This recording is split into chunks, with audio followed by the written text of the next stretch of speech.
Welcome, everybody. It's a great honor to host Gary Shteyngart here tonight. My name is Andrew Getman. I'm one of the store managers, and it's my great honor to welcome one of my personal favorite authors. Over the years, I've been following Gary's work, as many of you have been as well. And Gary has, in his writing, a brutality and a humor, which is a thin line, and he balances it so well. In his novels, he's told us of adventures, whether post-college expatriate debauchery and Russian businessmen, whether the politics of dictatorship and Central Asian profiteering, technology, the social elite, and a dystopian future. At times, his writing is slapstick or bawdy. He's always provided a baseline of a style, which, from his entry into the scene with Russian Debutante's Handbook, stylistically grabs us by the lapels and demands to be reckoned with. In this very personal story, he's shied away from the gaffes and the laughs to aim for honest reconciliation with his own story. Unless that turns people off, don't be mistaken, this is, again, an adventure of immigration and exploring a new culture, American with all its aspirations, privileges, and potential for failure and disappointments. And it's also an exploration of a family drama. Again, an adventure. And he does this with articulate voice to keep the suspense, drama, and humor going, so that even those who have experienced the immigrant journey and recognized the familiar notes, they will hear it freshly and uniquely through Gary's voice. Some of the most poignant moments in his previous books are the family dramas, and this is the rich material he mines again for his memoir. Gary, thank you for sharing your journey with us so honestly and so skillfully. Добрый вечер. Спасибо.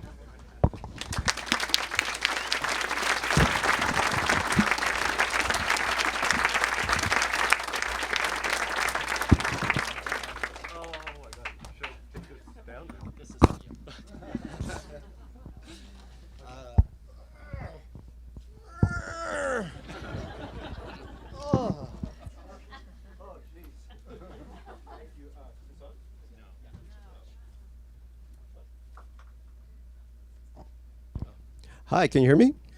Great, thank you. Sorry I have to sit down. My doctor says I have to sit down all the time. Standing up may lead to actually living, and we don't want that. Great to be here. My God, what a nice crowd. This is obviously one of my favorite places in the universe, the Politics and Prose. Let's see here. I have some water. Wonderful. Well, let's see. Anyone ever fail at anything around here? No, right? Because we're in Washington. Failure is not allowed. Well, I'm here to tell you failure is an option. If it's good enough for AIG, it's good enough for all of us. What I like the most about this particular book is the cover. Those of you can see it. This is me. I'm about a year and a half old. It's Leningrad in 1974. And for those of you who grew up there, they had these photo studios where you could pose a child with the latest in Soviet technology, you know, like a phone. And so I got the car. I got this little car, and I was very scared. Most boys would grab the wheel and go vroom, vroom, you know, but if you look closely, I'm just sitting there with my hands like this little guy, you know, and I only learned how to drive this year at age 41. So, and not very well. If you see me driving down the street, I would just turn back and go home. So the failure continues. This book is really about how I became a writer. I mean, I think that's the sort of dominant theme there. People often ask me, how do you become a writer? The first, to be a writer, you have to be asthmatic. No way around that. You gotta have asthma. So I would grow up in a cold, damp place like Leningrad, which is actually built over a swamp. Perfect. And in 1974, there were no steroid inhalers in the Soviet Union, so you really got to see mortality up close as a child.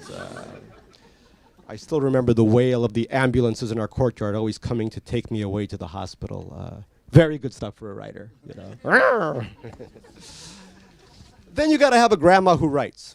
That's the second thing. My grandma Galia was a journalist for a paper called Evening Leningrad, Вечерний Leningrad. Much better than Morning Leningrad, which is a crappy paper. You don't want that. So one day when I was 5 years old, she said to me, hey, asthma boy, you want to become a novelist? And I said, sure, how much does it pay? You know? And she said, well, I'll give you a piece of cheese for every page that you write.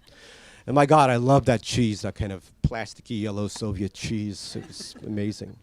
Now, right outside the window of our apartment, for those of you who know Leningrad, Moskovsky Prospekt, Moskovskaya Ploshchad, really, there was the biggest statue of Lenin in all of Leningrad. I'm talking huge. And we called him the Latin Lenin because he always looked like he was about to rumba, you know. He had this outstretched, wonderful kind of look. And each morning when I wasn't dying from asthma, I would get up and hug Lenin around his pedestal. That's how much I loved him. So my first novel was called Lenin and His Magical Goose. And that's the novel I wrote for my grandma. In it, Lenin meets a goose, possibly from Armenia or Georgia, someplace warm. Some of you from the State Department may have been posted there. And together they invade Finland to try to create a socialist revolution there. If you look at the inside the cover of the book, one of the first pictures is me as a 4 or 5-year-old with this gigantic book. It looks like the Talmud, and it's open. And it's the history of the 1917 revolution. So I was obsessed as a 4 or 5-year-old with the 1917 revolution. So in the book, in my Lenin and His Magical Goose, we find out that the goose is Menshevik. And Lenin is, of course, Bolshevik. So in the end, Lenin eats the goose. But not before we learn that Lenin also suffers from asthma, like me. And my grandmother loved the book. I think she suggested maybe he doesn't eat the goose. Maybe the goose goes to Mexico, is exiled to Mexico. And whatever happens in Mexico, we don't know. You know, it's just what happens in Mexico stays in Mexico. Ice pick. But anyway, she loved it, and she paid me 100 pieces of cheese for this 100-page novel. And the fun fact is even today, Random House pays me in cheese. Which I then sell out of the back of a van in Canarsie, if anyone's interested. So then we emigrated to America, and I had to leave Lenin behind, and I had to learn English and some Hebrew, because I was sentenced to 8 years of Hebrew school for a crime I did not commit. 1980 was a difficult time to be a Russian in America. Ronald Reagan's Evil Empire speech, remember you for that? Some of you may have crafted it back then. I'm not looking at you in the back, but maybe I am. And there were all those movies, Red Dawn, Red Gerbil, Red Hamster, you know, so. I pretended to the kids in Hebrew school that I was actually born in East Berlin, not in Russia. You know things are bad when you have to convince Jewish kids that you're actually a German. Plus, we were really poor. I had one shirt and one pair of pants and a bunch of T-shirts the parents of the kids in Hebrew school had donated to us. My toys were a pen and a Chewbacca action figure someone had given us that was missing half of his paw. And I had from Russia a fur coat and a fur hat made out of some woodland animal. And the teachers would actually take me aside and say, you really need to get rid of your fur. Kids will play with you more if you're furless. That's actually true in adulthood as well. And then 2 years after we left Russia, something truly incredible happened that almost changed our lives forever. So I'll read you the section from the book. In 1981, an official letter arrives in our mailbox. Mr. S. Shteyngart, you have already won $10 million. Sure, our last name is misspelled rather cruelly, but cardstock this thick does not lie. And the letter's from a major American publisher, to wit, the American Publishers Clearinghouse. I opened the letter with shaking hands, and a check falls out. Paid to the order of S. Shteyngart. $10,000,000/$100. Our lives are about to change. I run down the stairs into the courtyard of our apartment complex. Mama, Papa, we won. Мы миллионеры. We are millionaires. Uspokойся, my father says. Calm down. Do you want an asthma attack? But he is nervous and excited himself. Tak, tak, he says. Let us see what we have here. Around the glowing surface of the orange dining table imported from Romania, we spread around the contents of the voluminous packet. For 2 years, we have been good new citizens, accidentally watching X-rated movies in Main Street and Flushing, getting jobs as engineers and clerk typists. My mother's pianist fingers will finally be put to meaningful use. Learning to pledge allegiance to the flag of the United States of American and for the something for which that it stands, unavoidable with money for all. Боже мой, my mother says, my God, as we look at the pictures of a Mercedes flying off the deck of our yacht toward our new mansion with an Olympian swimming pool. Oi, does it have to be a Mercedes? Pooh, Nazis. Don't worry, we can trade for a Cadillac. Боже мой, how many bedrooms does this house have? 7, 8, 9. You said the kids at school have houses like this. No, Papa, this one, ours, will be bigger. The way I understand it, the house doesn't come with the prize. The price is just 10 million, and then we buy the house separately. Phew, they always say here, sold separately. You can forget about the yacht, it's dangerous. But I know how to swim, Mama. How do you keep the pool open in the winter? Snow will get in. Look, there are palm trees. Maybe it's in Florida. Florida won't be good for your asthma with all that humidity. I want to live in Miami. Maybe there aren't Hebrew schools in Miami. Everywhere in America, there are Hebrew schools. We could have been in San Francisco already if not for your wolfish relatives. San Francisco with the earthquakes? For 10 million, we can live in 2 places. Remember, we have to pay taxes, so it's more like 5 million. Oi, those welfare queens will get our other 5 million, like President Reagan said. Phew, welfare queens. We sit down and using our collective 400-word English vocabulary, begin to unravel the many documents before us. If we take the $10 million check to the bank tomorrow, how long before we can buy a new air conditioner? Wait, it says here that yes, we have already won the $10 million, no disputing that. But a panel of judges still has to award the money to us. First, we must fill out the winner's form. And to select 5 national magazines that will be sent to us free. Or at least the first issue of each will be free, and then the Americans will likely send us the rest of our $10 million. Fair enough. First, we must acclimate to our new wealth, expand our literacy. I am proud of Papa's new car, a bulbous 1977 Chevrolet Malibu Classic with only 7 million miles in the odometer. But it's time to get acquainted with the finer autos. So I order car and motor, motor and driver, carburetor and driver, muffler and owner. And for the less selection, something that maybe has my Star Wars monkey Chewie Chewbacca in it, Isaac Asimov's science fiction magazine. We sign everywhere we need to, even places we probably don't need to. We sign the freaking envelope. Write neater, Mama shouts at Papa. No one can understand your signature. Calm yourself, calm yourself. Get the stamps. Wait with your stamps already. What does it say here? No postage required.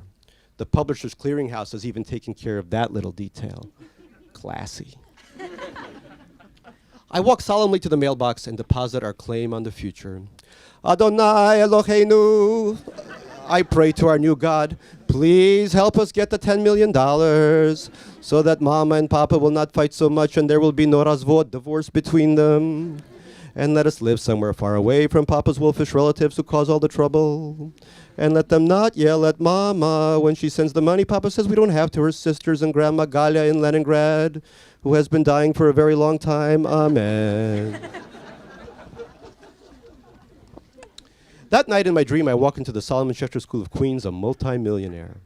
And the pretty girl with the big teeth, who's always tan from Florida vacation, kisses me with those big teeth. I haven't gotten the mechanics of kissing down yet.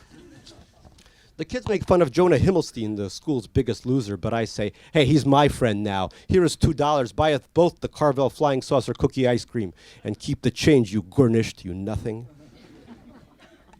We find out the truth pretty quickly and brutally. At their respective workplaces, my parents are told that the Publishers Clearinghouse regularly sends out the "you have already won $10 million" missive, and that these are routinely thrown in the trash by the savvy native-born Americans. Depression settles over our non-millionaire shoulders. In Russia, the government was constantly telling us lies. Wheat harvest is up. Uzbek baby goats give milk at an all-time high. Soviet crickets learn to sing the Internationale in honor of Brezhnev's visit to a local hayfield. But we cannot imagine that they would lie to our faces like this here in America, the land of the this and the home of the that. And so we don't give up hope entirely. The judges are probably reading our application right now. Maybe I should write a letter in my burgeoning English. Dear Publisher Clearing House, spring is here, the weather is warm and rainy, birds come from the south and sing songs. My mother's pianist fingers hurt very much from typing so much, and she has only one suit for work. Please send the $10 million soon. We love you, Family Shteyngart.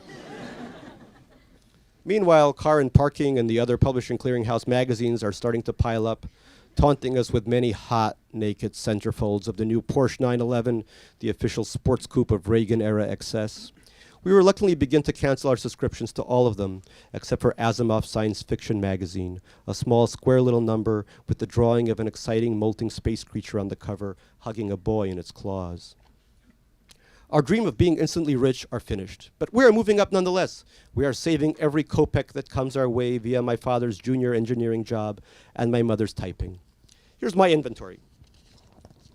I have my pen, my broken Chewbacca monkey, my recently circumcised penis, the Mozart candy wrapper from Vienna Airport, my Soviet atlas, and a bunch of donated t-shirts. My mother has the size 2 Harve Bernard business suit. My father has made a fishing rod out of a stick.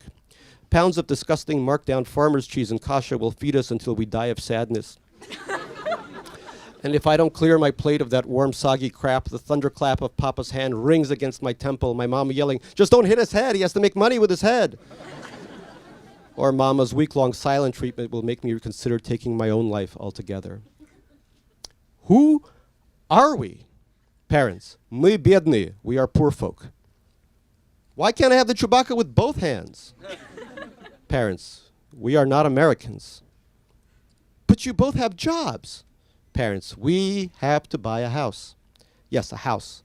The first step to Americanism. Who needs two-handed Chewy when we will soon have our own quasi-suburban home? But at lunchtime, the Hebrew school boys do like to take out their Lukes and Obi-Wans and Yodels and set them on their desk to demonstrate just how much property falls within their purview. They talk in their already raspy Jewish voices. I threw out my Yodel because the paint on his ears was falling off, and then I got 2 new ones and a Princess Leia just so Ham Solo could do her. Me, amazed. Wow.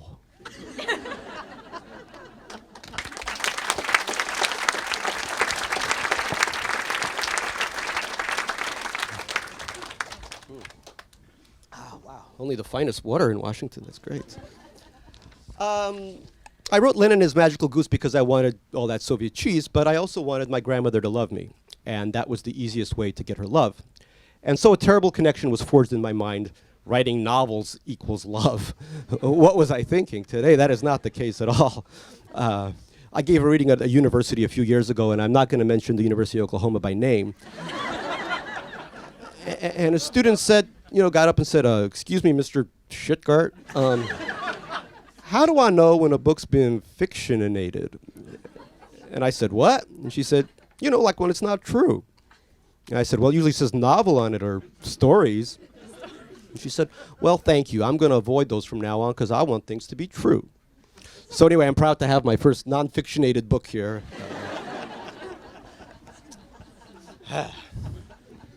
But back to my life after not winning the Publishers Clearinghouse sweepstakes. Because I was the red gerbil in Hebrew school, the second most hated boy at the yeshiva, I thought, what if I wrote a science fiction novel and showed it to the kids in school? Maybe they'll learn to like me. And so I have here a photocopy of my first effort, written at this notebook. It's called Invasion from Outer Space. And here's the first chapter. Chapter 1, Something is Wrong.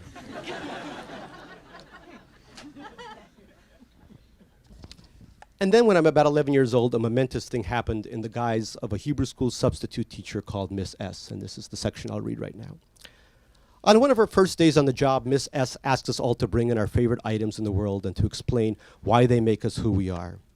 I bring in my latest toy, a dysfunctional Apollo rocket whose capsule pops off with the press of a lever, but only under certain atmospheric conditions. Humidity must be below 54%. And explain that I have even written my own novel. This passes largely unremarked as the latest batch of My Little Ponies are paraded around. Finally, Miss S holds up a sneaker and explains that her favorite activity is jogging. P.U., a boy cries out, pointing at the sneaker and holding his nose. And everyone except me laughs their wicked child laugh. I am shocked. Here is a young, kind, pretty teacher, and the children are intimating that her feet smell. Only me and my 200-pound Leningrad fur are allowed to smell around here. I look to Miss S, worried that she will cry. But instead she laughs, and then goes on about how running makes her feel good. She has laughed at herself and emerged unscathed. After we have all finished explaining who we are, Miss S calls me over to her desk. You really wrote a novel? She asks. Yes, I say. It is called The Challenge. May I read it? Yes, you may read it. I will bring it. And bring it I do. With the worried admonition, please don't lose Miss S, okay? And then it happens. At the end of the English period, when a book about a mouse who has learned how to fly in an airplane has been thoroughly dissected, Miss S announces, and now Gary will read from his novel. His what? But it doesn't matter, because I'm standing there holding my composition notebook straight from the Square Deal Notebook people of Dayton, Ohio, zip code 45463.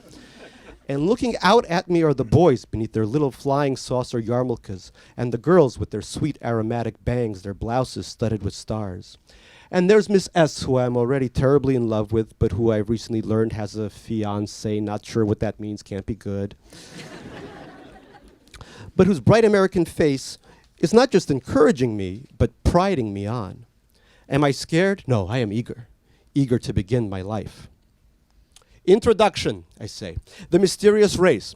Before the age of dinosaurs, there was human life on Earth. They looked just like the man of today, but they were a lot more intelligent than the man of today. Slowly, Miss S says. Read slowly, Gary. Let us enjoy the words. I breathe that in. Miss S wants to enjoy my words. And then slower, they built all kinds of spaceships and other wonders. But at that time, the Earth circled the moon, because the moon was bigger than the Earth. One day, a gigantic comet came and blew up the moon to the size it is today.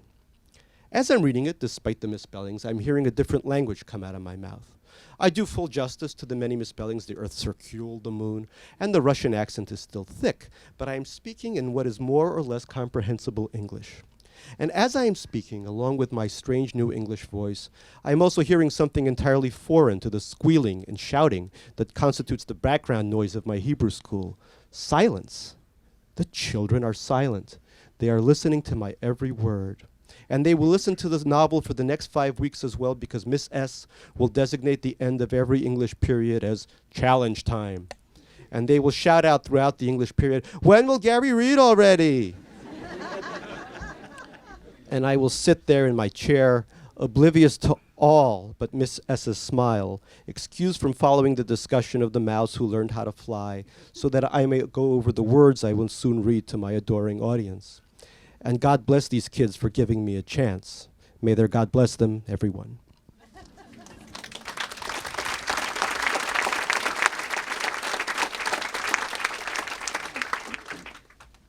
So, in the meantime, because most Soviet immigrants are quite conservative, I've subscribed to another little magazine called The National Review. William F. Buckley Jr., editor, Margaret Thatcher on the cover, every cover.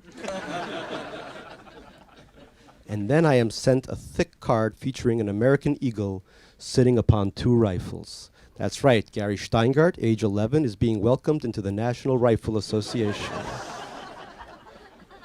Can't start too soon with the Second Amendment.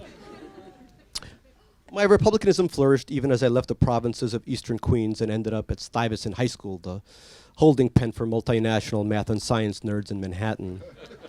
And then my political allegiances underwent a change. This is how it happened. This is actually pretty appropriate for Washington, I guess, right? On Election Day 1988, I come to the Marriott Marquis Ballroom thinking this is the day I will finally get laid. I have volunteered for George Bush Sr.'s scorched earth election presidential campaign against the hapless Michael Dukakis, laughing along with Bush's racist, hysterical Willie Horton commercials and all they imply about the liberal Massachusetts Greek. Compassion, after all, is a virtue only rich Americans can afford. Tolerance, the purview of slick Manhattanites who already have everything I want. I am invited to attend what is sure to be a Republican victory party at the Marriott Marquis, the ugly slab of a building near Times Square. The invitation to the party features a scornful cartoon of the big-eared Dukakis sticking his head out of an A1 Abrams tank, the most unfortunate photo op of the campaign. And I expect an evening of arrogant crowing, of being pressed to the bosom of my fellow conservatives while dancing a Protestant hora over the grave of American liberalism. Yes, tonight is a special night. It is the night I am to meet a Republican girl from a clean white home. Her name will be Jane. Jane Carruthers, let's say. Hi, Jane. I'm Gary Shteyngart from Little Neck. My family owns a Colonial worth $280,000. I'm the brains behind a Commodore 64 program called the Family Real Estate Transaction Calculator. I go to Stuyvesant High School where my grades aren't so great, but I hope to get into the Honors College at the University of Michigan. I guess tonight it's going to be curtains for the governor of Massachusetts.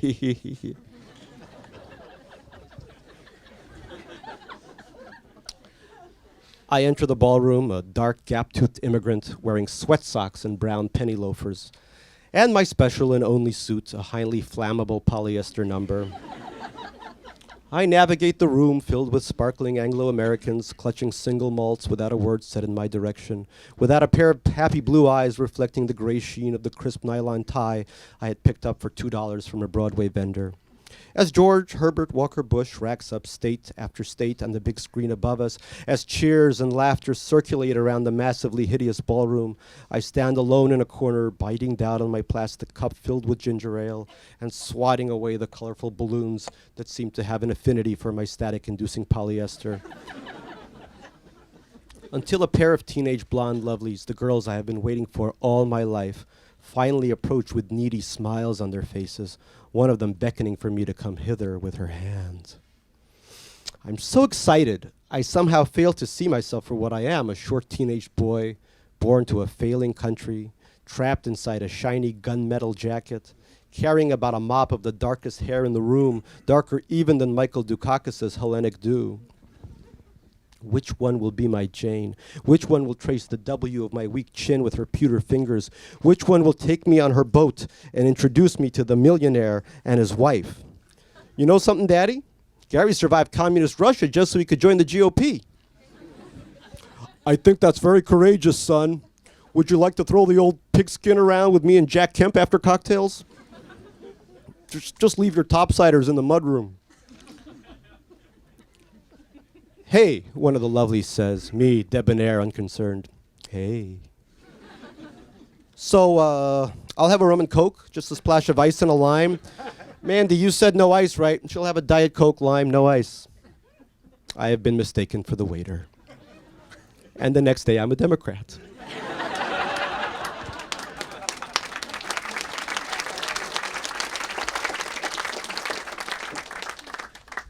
Yeah, I think Paul Ryan should listen to this and take notes on. He wants to take back the presidency. For the last section, I thought I would backtrack to our first days in America. You know, coming to this country in 1979 from the former Soviet Union wasn't just crossing 8 time zones; it was being teleported to a different and much better planet. It felt like it was pure science fiction, like some kind of advanced civilization. Seeing a Chevrolet Corvette, I thought, this is not a car; it's clearly an airplane. There was a lot of pain involved, the pain of losing language and culture and loved ones. But there was something very beautiful about it, too. And here's a little dispatch from that universe. The first momentous thing that happens to me in Kew Gardens, Queens, is that I fall in love with cereal boxes. We are too poor to afford toys at this point, but we do have to eat. Cereal is food, sort of. It tastes grainy, easy, and light with a hint of false fruitiness. It tastes the way America feels. I'm obsessed with the fact that many cereal boxes come with prizes inside, which seem to me an unprecedented miracle, something for nothing. My favorite comes in a box of a cereal called Honeycombs, a box featuring a healthy freckled white kid, I begin to accept him as an important role model, on a bike flying through the sky. Many years later, I learned he's probably popping a wheelie. What you get inside each box of Honeycombs are small license plates to be tied to the rear of your bicycle. The license plates are much smaller than the real thing, but they have a nice metallic heft to them. I keep getting Michigan. A very simple plate, white letters on a black base. I trace the word with my fingers. I speak it aloud, getting most of the sounds wrong. Mishugan. When I have a thick stack of plates, I hold them in my hand and spread them out like playing cards. I casually throw them on the dingy mattress my parents have hauled out of a nearby trash heap, then scoop them up and press them to my chest for no reason. I hide them under my pillow, then ferret them out like a demented post-Soviet dog. Each plate is terribly unique. Some states present themselves as America's Dairyland. Others wish to live free or die. What I need now in a very serious way is to get an actual bike. In America, the distance between wanting something and having it delivered straight to your living room is not terribly great. I want a bike, so some rich American neighbor, they're all unspeakably rich, gives me a bike. A rusted red monstrosity with the spokes coming dangerously undone, but what do you want? I tied the license plate to the bicycle, and I spend most of my day wondering which plate to use, citrus sunny Florida or snowy Vermont. This is what America is about, choice. I don't have much choice in pals, but there's a one-eyed girl in our building complex whom I have sort of befriended. She's tiny and scrappy and poor just like us. We're suspicious of each other at first. But I'm an immigrant, and she has one eye, so we're even. The girl rides around on a half-broken bike just like mine, and she keeps falling and scraping herself. The rumor is that that's how she lost her eye. And bawling whenever her palms get bloodied, her blonde head raised up to the sky. One day, she sees me riding my banged-up bicycle with the Honeycomb's license plate clanging behind me, and she screams, "Michigan! Michigan!" And I ride ahead, smiling and tooting my bike horn, proud of the English letters that are attached somewhere below my ass. Michigan, Michigan, with its bluish-black license plate, the color of my friend's remaining eye. Michigan, with its delicious American name. Michigan, how lucky one must be to live there.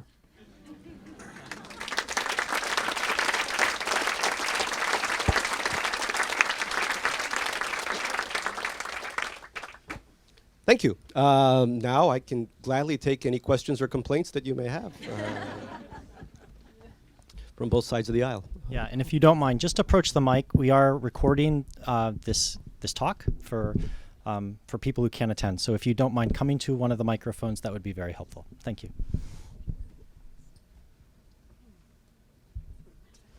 Or I can play the balalaika for a while if anyone brought one. Hi. I'm just curious if you had gone back to Russia recently. I know you've written some books about the area in general and what you think about the country and how it seems different from, you saw it as a child, so you see it as an adult, it's going to be different anyway. But I mean, what are some of your reactions and some of the same humor that you apply to the United States, how you might see your old home? Right, thank you. That's a good question. I mean, Russia's evolved from a socialist dystopia to a modern-day kleptocracy. That's progress. The Jew bashing has been replaced by gay bashing. Not bad, no, for me anyway.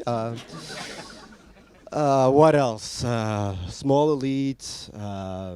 Everything depends on oil and natural gas reserves. A depressed quasi-alcoholic population.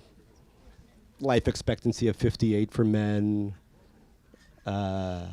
It's a ball, I would recommend retiring there, especially if you're from Michigan, where the difference may not be as severe. There should be a direct Detroit-Moscow flight, that's just like, welcome, we've been waiting for you. Die here now. That's terrible. I'm sorry, I don't mean to insult Detroit at all. I'm never going to be invited to read there now. Is this being recorded? Turn it off. Michigan #1. Oh, Jesus. Today on Twitter, I accidentally insulted Canada, and I've been getting 800 tweets. I love Canada. It was just a slip of the tongue. I'm sorry, eh? Look, Russia is a country that is special, and it's had problems all around, and I don't know how long you can trace these problems to the invasion of the Mongol hordes or or the fact that it was cut off from the Renaissance. But for whatever reason, it just doesn't work well. It had the worst feudalism, which bled into the worst socialism, and now it's sort of the worst turbo capitalism. Something isn't going right, and it's very sad because I would like to see the country where I was born in become a wonderful place to live, a place where I could take my child and introduce him to the language and culture and maybe spend a year or two there. But I'm not sure that's going to happen soon. I was in a restaurant in St. Petersburg once called 1913, and I asked the owner, why 1913? And she said, well, it was the only good year in Russian history. So what I would like is maybe 2023, when Putin's plastic surgery implodes and he finally dies or something, that maybe there will be another renaissance for Russia. That's my dream. Hi, I have a comment and a question. My comment is just, you were fabulous on NPR the other day on Fresh Air. I imagine many of you heard it. Really fabulous. Terry Gross, Thump Thump, Heart. She's pretty fantastic, and you're lucky to have talked to her. That's great. I really enjoyed your talk, and my comment is just that I'm also writing. It's not a plug, but just to say that I'll blurb you. I blurb anyone. You know, if it has 2 covers and an ISBN number, I will blurb it. I will remember that comment since it is on tape. But my motivation for writing is something you spoke to Terry Gross, so it was very moving to me. You were saying about what it is to be an immigrant's kid. I am one from India, and that I spent a lot of my 20s going back to India to get it right, and how difficult that is. So that's first part of my question in terms of, because I was born here, but I really want to be a voice for what India is in the West and trying to explain that. I do that in my work, and I'm writing. I try to do that through food. So there are many channels for it. Then you were also speaking of psychotherapy, and so the 2-part question is, one, the work of getting it right, and then the shadow that I feel, and I think millions of immigrant kids feel, that our stories are just not as dramatic and painful and big as our parents' story. I find that. I suffer that. How old were you when you came to this country? I was the first American baby, which has its own... That's a different story. The blue passport, you can be president. It's a big story in a family. Yeah. Something I missed out on, the whole presidency bit. I was so close, you know.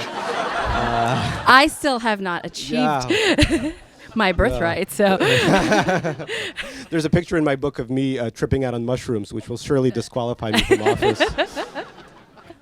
Thank you. That's a wonderful comment. I enjoy Indian food and psychotherapy almost in equal measure. I would be happy to have you over. I went to Jaipur with my psychotherapist. We decided to lie down on a couch together.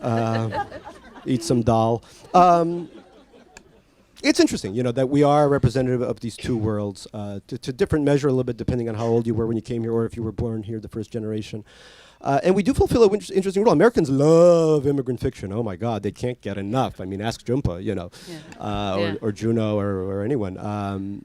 We fulfill a weird role because Americans actually don't read a lot of fiction in translation. We translate 1 or 2% of our works.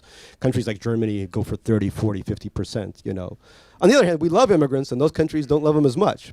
It's almost like we love them so much that immigrants, that we are supposed to represent our nations to America. Yes. And that becomes a little dicey because, I mean, I wrote books like Absurdistan that are set over there and are based on my representations of that country. But let's face it, I'm not a Russian. I'm a Russian-American hyphenated. I'm more a New Yorker than anything else, or a melancholic. I don't know, whatever my actual name tag says. Ask me about my melancholia, you know. But you do begin to fulfill this weird role. And the role is strange because in Russia, nobody cares or they hate you, you know. They keep at, you know, what was a review of one of my books? Balding traitor betrays motherland, you know.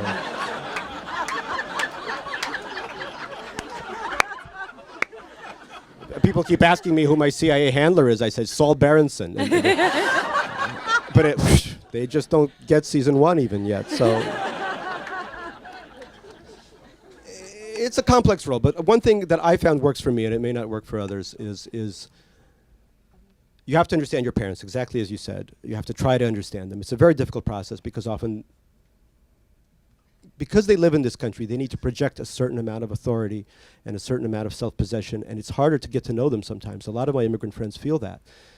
When I wrote this book, and I gave it to one of my favorite writers, Suketu Mehta, the author of Maxim City, Bombay, and the nicest comment I've gotten so far for this book, he read it and he said, you know, this is a book I want to give to my children so they can, he has college-age children, so they can better understand their own father. which made me feel good about the kind of universality that we're working at. It's harder to understand, but it's important. It's important to go back. It's important to learn their language and speak to them in that language, which is hard for somebody born here. But the other technique I've used is humor. I think one can't take all of this too seriously either. There is a gravity to the immigrant novel that often drives me bananas, as if life is constantly a matter of life and death. Immigrants are hilarious people.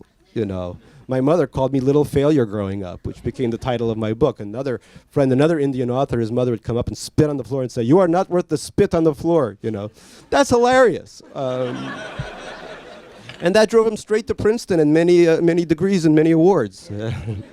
And getting all that right is complicated, but I wish you good luck with it. And I will burp that book. The quotes from my mother are going to make me very wealthy. I'm very aware. I don't have to do anything. It's money in the bank. Just let them speak. Thank you. Hi. Well, what I have to say is very similar, actually, that clearly you were an outsider in Russia, being Jewish, and now you say you're a New Yorker. How do you feel as an American? I just want to know the sense of being part of this country, being outside, and how obviously you're using your humor as part of this, but how do you become an American in your feeling, and do you? And what about your children, if you have children? It's a perennial question of all immigrants. It's a great question, and I teach a class at Columbia on immigrant fiction called Immigrants a Go-Go. It's fascinating, I start out with Henry Roth's Call It Sleep, a beautiful book. Beautiful, beautiful book. But back then, coming to this country, you got on a steamship, you never saw your homeland again. That was it. You stopped being Norwegian, you became an American. Now, Oslo's an 8-hour flight away. Moscow's an 8-hour flight away. Even India is a 15-hour flight away. We live in a much more globalized world than the sort of world of just immigrant fiction. For me, the journey was interesting. I mean, for a long time, I grew up, in Hebrew school, I was the red hamster, and I was hated by everyone. I tried to hide my Russian identity. By the time I got to Oberlin College, being the other was the coolest thing you could be. I put on my whole Cossack outfit with the epaulets and, and I started speaking with an accent. There was pierogies everywhere. The interesting shift that I find that happens, I don't know if how many of you have read George Packer's excellent book, The Unwinding. It's a spectacular book, and as I was reading it, I was thinking that in some ways we, the immigrants, the children of immigrants, we live in these coastal cities. Many of our parents came with advanced degrees. Many of us have advanced degrees. Well, I have an MFA from Hunter College, but still, in a weird way, we have begun to form a kind of elite. I was always on the outside looking in, but reading Packer's book and thinking about Youngstown, Ohio, thinking about the Great Rust Belt and all these cities that have been bled dry, in some ways, they're not the immigrants, they're the native born, but they suffer from the same kind of stuff that we as immigrants suffered, the relative poverty, the not knowing what was going to happen next, the insecurity of it, you know what I mean? So there's a kind of strange reversal, and all of a sudden, from being the outsider, I feel like the perennial insider, and so do a lot of the immigrants that I'm surrounded with, not just my generation, but older generations. That to me is a fascinating story, and one I hope to actually tell someday. Thank you. This side. For once. Oh, sorry, I'm gonna swivel over. This will be the third time I've heard you this week. Jesus. Your two interviews. Sorry.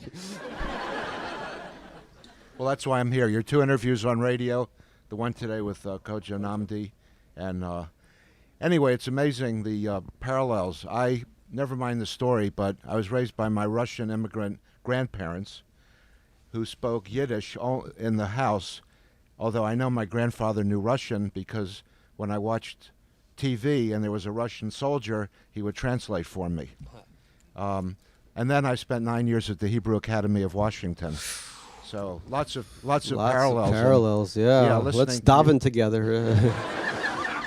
I always bring my own talis to Washington, right. Just in case. And to fill in. Maybe we have a minion here tonight. I'm sure we have 800 minions in this part of Washington. Yeah. BYOM.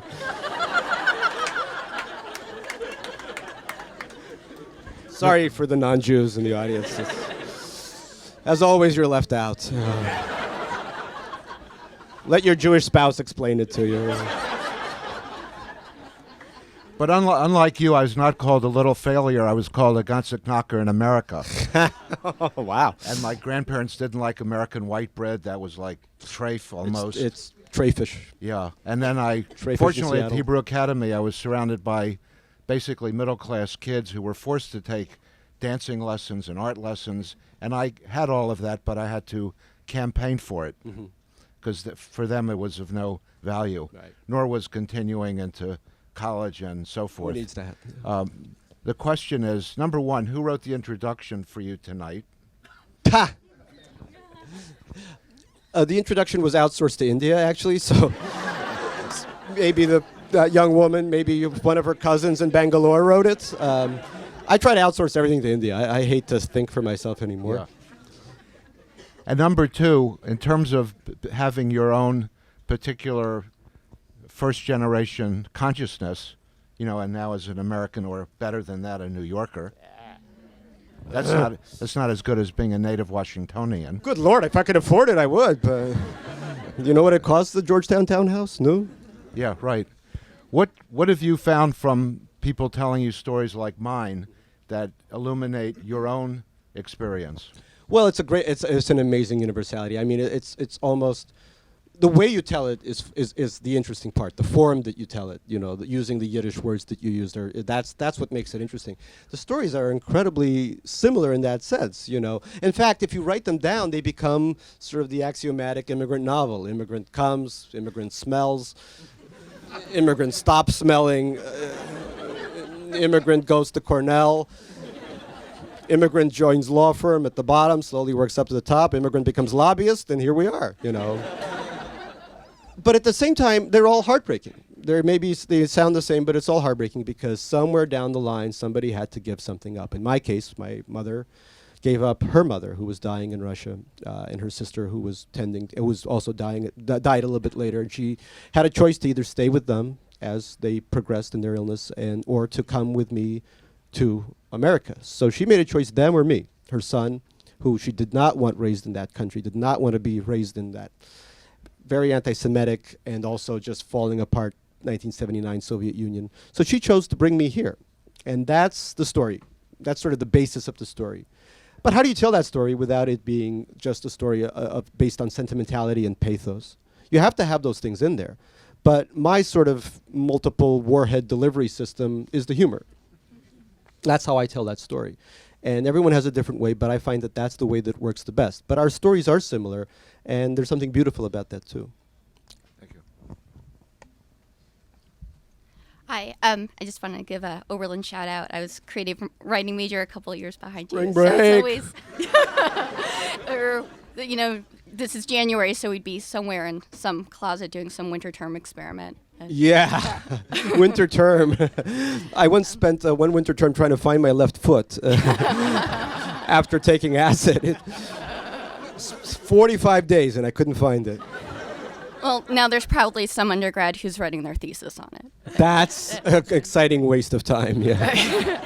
I'm actually currently an elementary school teacher, Oh, and great, we're great. preparing for the big fifth grade writing SOL, hooray! Ah. And focusing on what is the author's purpose, there being three major ones. Okay. Luckily, there's a nice acronym. Authors have PI. Achp?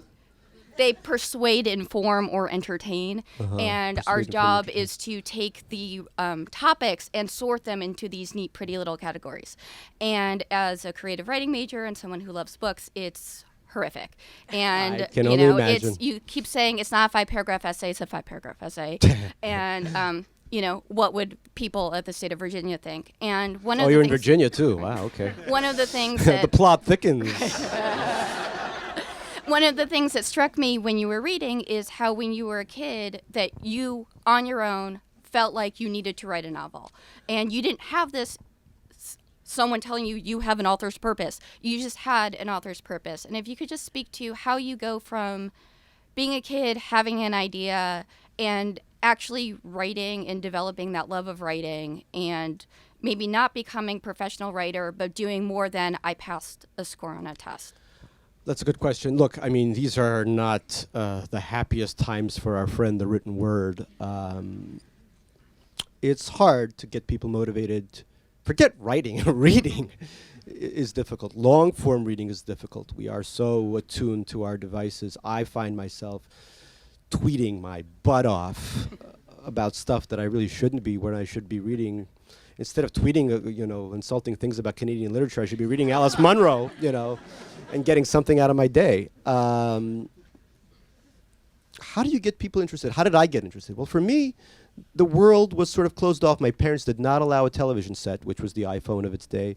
There was none of that. I had no idea what the A-Team was, or Knight Rider. Those of you of my generation, maybe the Brady Bunch. When I saw it, I was like, how are these people all living together in one house, and why do they have this white slave Alice?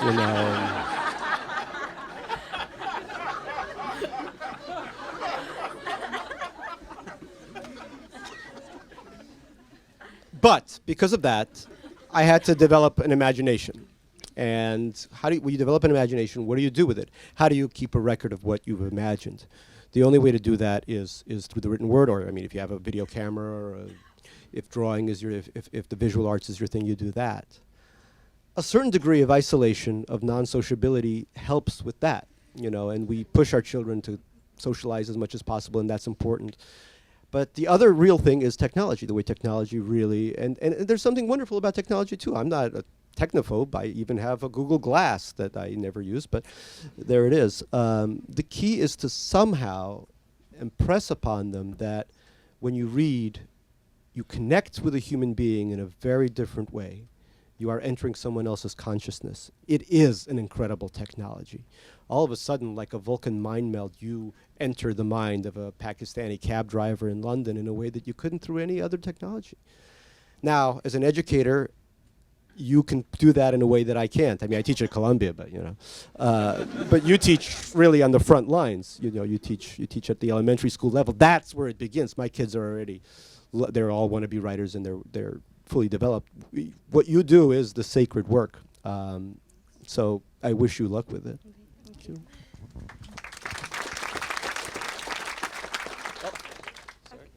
I got a swivel. I was just wondering about the interplay between, since you've talked about mining your experience for your novels and then writing this autobiography, how the experience has been if writing your autobiography, there was anything that you felt like, oh, I don't want to give that away, what if I need it? Or writing your novels, if there's any moment from your life that you thought, oh, I really wish it had gone this way in real life, or anything like that. Well, I like to think of this as a fire sale. Everything must go, because I've given away so much that there's not as much left for the fiction. But what this means is I've specialized in the post-Soviet nebbish, the PSN in the industry. And that's been all my characters have been sort of representations of myself as well. In writing this and writing down almost, a huge proportion of what my childhood was, I have given away the store. Which means what? That at least for the next novel, I will have to write from a different perspective. I'll have to use my imagination. It's shocking. This could work out well, or it could work out terribly. One of my favorite writers, I'm sure many of yours, is Philip Roth. The man writes about Newark, New Jersey in a way that is absolutely stunning. Early in his career, he left the field for a little bit. He wrote a couple of novels set Midwestern female characters, When She Was Good, Letting Go. Beautifully written. I mean, the man can't write a bad sentence. But it lacked the same animating spark that the other fiction, which does have Jewish protagonists, has. So that's the dilemma. What if you leave your, Faulkner's Yokohama County? Yeah. I'm so bad with Faulkner. Will you get stranded somewhere else that you don't like? On the other hand, I want to challenge myself. I feel this was a difficult book to write because it was about my past, and it unearthed many memories that will take many Ativan to earth again, But at the same time, I do want to try something for a book, for another book. The last novel I wrote, super sad, whatever, was divided in between my usual nebbish, Russian nebbish, and a Korean American woman. And I enjoyed writing The Korean American Woman with great, great pleasure. It was really a wonderful departure for me. She was also young, and it was in a future where people didn't really speak good. And so I had to capture that as well. But that whole duality was a challenge for me, and was a lot of fun for me. And I want to challenge myself some more. So think of this as maybe a tiny palate cleanser before we move on to some other crap, and then see what happens, Great. Thank you. Mr. Shteyngart, Call me Gary or Gary. Igor. first of all, I wanted to say your first book, Russian Debutantes, hand job. Hand job, the hand job. It was very hard for me to read because I cursed your name and blessed your name at the same time. Oh. Blessed your name for writing the book, Oh. cursed your name for opening up the source of immigrant identity faces in the United States. Yes. Наше детство прошло на одних букварях. Понятно, понятно. What I wanted to ask you is,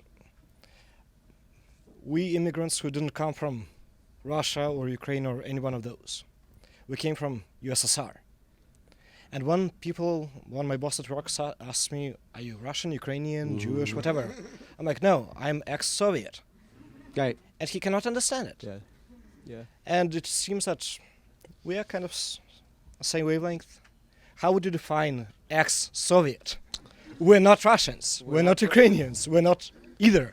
But We're that- ex-Soviets. But that's the thing, is that we're from a place that doesn't exist. Yeah. How does one deal with that? How did Nabokov deal with it? You know, he was from a place that also stopped existing, the Imperial Russia, Yeah. that you know, and from a city that no longer existed by that name, and the same with me from Leningrad.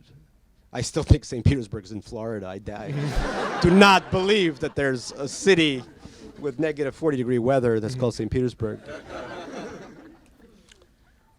There's a sadness to it, don't you find? That Yes. something that existed now exists for many people in a kind of Yeah. realm of kitsch almost. Yeah. You know, the Cheburashka toys and all this crap that we grew up with that's no longer there. And the mentality, well, you know what exists still? The mentality, at least among older Yes. people, when you go back, it's a completely Soviet mentality. It's a rigid mentality. It's a belief in the force of will. It's a belief in strength over weakness, you know. So some of that is still there, but you can't go back to the USSR. That's amazing. And it's hard to overcome that. Are we a dying breed like ex-Austro-Hungarians? We're the Austro-Hungarians of the 21st century. I mean, I think you hit on a good point. I mean, one of the reasons that I write what I write is because I think that this is a fascinating story, the story of the 20th century in a way, the story of moving from one failed superpower to... I'm not going to say it. But it's true that every superpower I go to seems to implode. I mean, they won't let me land at Beijing Capital Airport. We're just getting started, you know. We don't need to fail yet. And from there, may I ask you, Yeah. do you feel that we are a continuation of Middle Europe Jewish culture, and that's possibly what puts us, that we are the last dying wave of that culture that disappeared in the mid-20th century? We're closer to that culture than I think than a lot of native-born Americans of our generation, because our grandmothers and parents spoke Yiddish. Yes. You know, so, you know, one of the first words I knew as a child was tourist, trouble, you know. It was tourist this and tourist that, everything was tourist. So I think in some ways, yes, I think we're more, not cable ready, we're more shtetl ready than That's our the point. ancestors. Yeah. Yeah. Спасибо. Spasibo vam. I have I hope an easy question. Okay, what am I wearing? What Yes. is the source of your humor? Was your grandmother funny, or They were all... they were They were all really, really funny. This is my cue to tell a Brezhnev joke, but I've told this for the last 3 times at Politics Prose. So have you heard my Brezhnev joke? No? Jesus Christ. Okay. All right.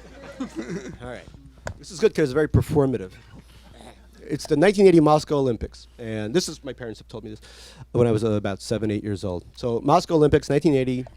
Brezhnev, who's completely senile and doddering at this point, has to give the opening speech. He climbs up to the podium. He's got a sheet of paper. He starts reading the paper. He goes, "Oh, oh, oh." His assistant runs up to him and says, "Comrade General Secretary, those are the Olympic rings." Great pre-Sochi Putin joke, I think, right? Because I could almost see him, his plastic surgery fails, getting that right. So, you know, that's the humor. That's the humor is Jewish, Soviet humor, humor from the edge of the grave, humor where you feel like your world sucks, and the only thing you have is the ability to make fun of it. So was the mother of the character in the super sad true love story fashioned after your mother? In Super Sad, I mean, they're all. I have known many mothers. Okay. Gary has many mothers and grandmothers, and all have been melded into one dynamic, Godzilla-sized Russian Jewish maternal figure. Okay. Thank you. Hi, I was listening to you on the Kojo show today, and I heard you on Terry Gross also. What next? You tell me. But you touched on something very interesting on the Kojo show today, and you did as well tonight, and that is about how your family naturally gravitated towards the Republican Party. And you took this even a little bit of a step further and talked about some of the attitudes of emigres, well, racial attitudes of Soviet Jewish emigres. And I personally, have experienced and witnessed sort of clashes, if you will, of opinions between those of us who are native-born Jewish Americans whose families may have come here in Tsarist times a century ago, who, of course, famously generally vote Democrat, have been involved in the civil rights movement, labor unions, tend to be politically liberal, and Soviet Jewish emigres who have a completely different kind of worldview and view of America. I was wondering if your family had experienced these sort of things, if you've written about it. Yeah, no, it is an interesting paradox. But I would say I would generalize even beyond Russian immigrants. I would say immigrants from post-communist nations. You could see this in the Cuban American community, I've seen Romanian, it with Hungarian, Ukrainian Russians who are It not doesn't matter. Jewish, yeah. If you grew up in that system, which was a terrifyingly dysfunctional system, you come to America. What party are you going to choose? You're going to choose the party that has the strongest attitude against the place where you came from. I mean, it's interesting. I have a lot of very dear Russian friends who are living in Russia who are incredibly liberal, incredibly socially progressive. They like Republicans in America because they think that they will take a stronger tack against Putin. So John McCain is their guy, even though their Lady Gaga is their muse. It's a very strange thing. And a lot of Russians are actually socially much more permissive than they are than the conservative political and social aspects of it. I mean, Russia was a strange country. I mean, it was officially a left-wing dictatorship, but at the same time, it had very conservative social mores. Not always, though. I mean, abortion, for example, was not only encouraged, but was a mode of contraception almost because the condoms weren't so great. It was a real mishmash of things that were left, right. I mean, it was a complete havoc. And I think when people came here, they wanted a solid base. And that base was the Republican Party. It made sense to them. Reagan's. But to me, the strange part about that was, I was called a commie all through elementary school, and there were songs on the air. Sting was singing, "I hope the Russians love their children too," and I was thinking, my parents love me. What could he be singing about? When Ronald Reagan came on the air and said, "We begin bombing in 10 minutes," I laughed like everyone else in the Republican Party, but I thought, begin bombing in 10 minutes? My grandma Galia is in Leningrad. Begin bombing her? It was a very strange to take all these things together, especially as a child.